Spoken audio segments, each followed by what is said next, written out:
Amcaoğlu adamın beline çinler mi bu? Yat da çiğnesin Veli Başkan. Veli Başkan yat da çiğnesin. Veli Başkan yat. Yatır Veli Başkan. Bir çiğnesin bakın ha. Beli arıyorum işte. Beli arıyor. Yürü.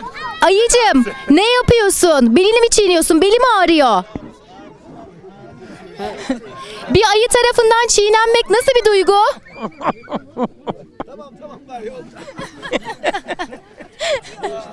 Evet, ağrısı geçsin Veli Başkan.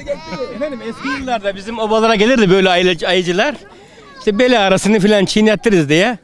Böyle dolaşırlardı obalara. Bir de onlar geldi böyle delbek vardı bir. Küçüklüğümde iyi hatırlıyorum. Fakat bugün bize de nasip oldu ayı bel çiğnetmek. Bir ayı tarafından çiğnendin. Bugün nasip oldu sana. Evet. Bir belimdeki bütün ağrılar gitti bugün. Var mı başka çiğnenmek isteyen?